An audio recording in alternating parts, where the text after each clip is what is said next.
For a Soviet Red Army soldier trapped in the freezing, mud-soaked battlefields of 1941, surrender was never a path to survival. In that cruel era of steel and blood, the moment you raised your hands, you had no idea that you had personally signed an invisible death warrant for your beloved family thousands of miles away. If you chose to surrender, whether you fought heroically until your very last bullet, or were violently dragged away by the Wehrmacht after being knocked unconscious by artillery shells in a smoking, shattered trench, the great Soviet motherland would show you no mercy, nor would it listen to any of your explanations. Instead, the great Soviet regime and its all-pervading bureaucratic machine would immediately pay special attention to your innocent family members left behind in the rear. This attention was not for comfort, it was for destruction. The first step of punishment was to systematically strip your family members of their livelihood in society. The state would ensure your wife and parents had no work to do, ruthlessly firing them from factories or collective farms, completely depriving them of their only means of earning a living. At the same time, the state would immediately stop paying any military allowances or pensions that you, as a frontline soldier, were supposed to bring to your family. In the war-torn rear, where prices were skyrocketing, losing these meager allowances was equivalent to pushing your entire family directly to the absolute brink of starvation. As for the precious food coupons, vegetable vouchers, and industrial rationing cards required to sustain life under the wartime economic system, you and your family could forget about ever receiving them again, as your names were ruthlessly crossed off the civil administration lists. Physical starvation was only the beginning. Psychological torture followed closely behind. The state apparatus would mobilize and incite everyone around your family, neighbors who were once close, colleagues who worked together daily, and even friends who were usually warm, to stand up and actively spit upon, isolate, and abuse your family as the lackeys of a traitor. Therefore, even as you lay shivering in a dark, plague-ridden German prisoner of war camp, enduring the unimaginable physical torture of bayonets and whips, your closest family members thousands of miles away were experiencing a social death and physical torment that was not much better than yours, and perhaps even more hopeless.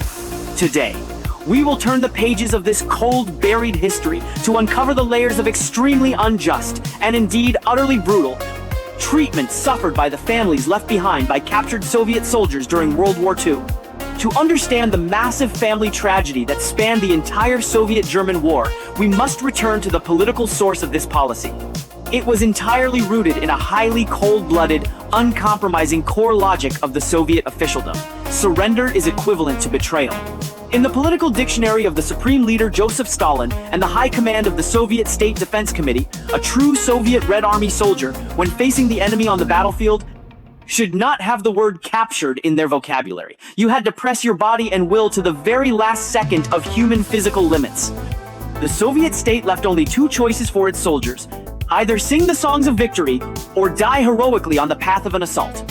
Any soldier who fell into enemy hands and survived in a German concentration camp was an absolute, unacceptable disgrace to the regime. In the atmosphere of extreme wartime skepticism, the Soviet High Command stubbornly believed that if you survived to become a prisoner amidst the fascist hail of bullets, it could only mean one thing: you did not fight to the death. You voluntarily gave up the struggle. Or worse, you had already defected in your heart to become an accomplice of the invaders and an enemy of the motherland. This brutal ideology was officially codified into law on the 16th of August 1941, on the eve of the massive Battle of Kiev, signed personally by Stalin. This became the infamous Order Number 270, which left a heavy, bloody mark on Soviet military history. The core clauses of this decree were chilling in every word, declaring to the entire military, all captured Soviet officers and soldiers were officially classified as shameful deserters and traitors to the motherland.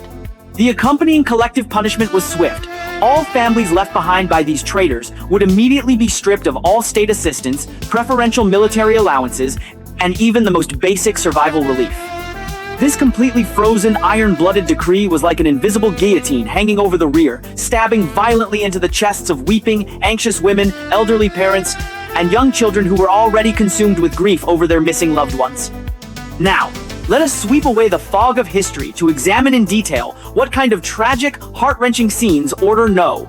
270 created in the daily reality of the Soviet Union. To see the individual tragedy beneath the grand narrative, let us imagine a typical Soviet Red Army soldier named Ivan. In the extreme chaos of the outbreak of the war in 1941, Ivan's infantry division was completely encircled on the border by the German armored torrent.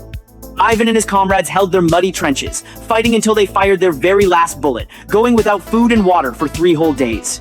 Under the overwhelming heavy German artillery bombardment, a severely wounded and unconscious Ivan was dug out of the trench and became a prisoner of war. In that German prisoner camp, widely known as a living hell on earth, Ivan endured starvation, wound infections, and typhus, struggling to survive on a single small piece of moldy black bread each day. His only spiritual support was to survive until the end of the war to return home and embrace his wife and children. However, Ivan could never have imagined that in his home collective farm thousands of miles away, his closest family members were falling step by step into a bottomless abyss because of his capture. The bad news arrived in a freezing manner. The farm secretary coldly informed Ivan's wife that because Ivan was listed as missing or suspected captured, their family would no longer enjoy the honorable status of a Soviet military family. First, the state agencies immediately halted the distribution of grain, food rations, and all allowances that Ivan used to send home. In that wartime era of extreme scarcity and skyrocketing black market prices, food rations were the only ticket to survival. Stripping them of these rations was equivalent to placing a noose around the necks of Ivan's family, ruthlessly pushing them toward the brink of a slow and painful death by starvation. Immediately following that, Ivan's wife was publicly named and shamed at the collective farm meeting. She was not only deprived of the right to work for work points on the farm, but was also fired from the local factory. No administrator dared to employ her under the political risk of harboring the family of a traitor. Walking through the village, she was met with evasive, cold, and even hostile and contemptuous glares from her former neighbors. People avoided her as if she carried the plague. In school, Ivan's young children were cornered by classmates, called bastards of a traitor, and subjected to endless bullying and isolation. If you believe that social death and starvation were the entirety of the punishment, you have completely underestimated the cold ruthlessness of this iron regime. According to the actual supplementary provisions implemented under Order Number 270, especially targeting the families of captured servicemen who held important posts such as officers or political commissars, a much more direct and violent physical punishment awaited them: administrative exile. In the dead of night, the dreaded black cars of the People's Commissariat for Internal Affairs, the notorious NKVD, would suddenly pull up at the doorsteps of these officers' families. Fully armed agents would violently kick open the door and announce that due to their relationship with a traitor to the motherland, they had been sentenced to exile. The NKVD gave these terrified women and elderly parents absolutely no time to pack their belongings. Under the threat of bayonets, they could only grab a few warm clothes before being brutally herded into the windowless, freezing freight cars waiting at the railway station. In those long, dark, unheated cars smelling of excrement, they would endure weeks of bumpy travel. This was the exact same death journey experienced by the previously liquidated kulaks and forcefully deported ethnic minorities. Along the way, weak elders and infants constantly died of cold and dehydration, their corpses hastily tossed alongside the barren railway tracks. When the survivors finally arrived in the remote frozen wilderness of Siberia, or the desolate semi-deserts of Central Asia, they were met with back-breaking manual labor. In temperatures dropping to -40 degrees, they had to clear wasteland and fell timber, while being treated as the lowest class for food distribution, left to survive or die on their own in the wilderness. The profound absurdity and cruelty of this collective punishment lay precisely in its blind and closed nature. Whether a frontline soldier fought heroically until he fell unconscious, or was a coward who surrendered willingly, his family back home had absolutely no channel of knowing, and absolutely no capacity to alter this brutal wartime fate. Yet, under this cold-blooded system, they had to bear the full, life-shattering, catastrophic consequences of a chaotic battlefield destiny they had no power to control. However, for these captured soldiers and their surviving families, the most chilling tragedy did not occur during the wartime chaos of 1941, but rather after the great victory of 1945. When the smoke of war finally cleared, those Soviet prisoners of war who miraculously survived the brutal Nazi camps and returned to their homeland with tears of loyalty in their eyes did not receive flowers, applause, or the warm embraces of their families. Instead, the very second they stepped onto Soviet soil, what awaited them were cold handcuffs, glares of extreme suspicion, and relentless, harsh interrogations by the NKVD. They were herded into specialized filtration camps established by the Soviet state. Here, the POWs had to account to the interrogators for every single detail of their time in the concentration camps, proving they were not turned by the German Gestapo, had written no compromising notes, and had not betrayed the motherland. This screening process was filled with personal humiliation, endless sleep deprivation, and physical torture, lasting so long that it induced absolute despair. Even if the vast majority eventually cleared their names through this excruciating screening, their political files were permanently stamped with a glaring black mark: politically unreliable. For the rest of their post-war lives, they lived as second-class citizens. They were deprived of the opportunity to restore their reputations, banned from major cities, and unable to find decent employment. Their children were stripped of the right to higher education, doomed to struggle at the absolute bottom of society. And those unfortunate POWs whose screenings yielded any suspicious points, or who were naturally labeled as collaborator suspects simply because they were officers or political workers, faced a far more tragic fate. Having just taken off their Nazi prison garb, they were immediately chained and put onto trains heading straight to the Gulag labor camps. Falling seamlessly from a fascist hell on earth into a freezing hell constructed by their own country was undoubtedly the most absurd and brutal dark humor in human history. During these long decades, because their loved ones were sentenced, the suffering and shame of their families in the rear were prolonged indefinitely, completely extinguishing any hope of rebuilding their lives as they faded away in despair.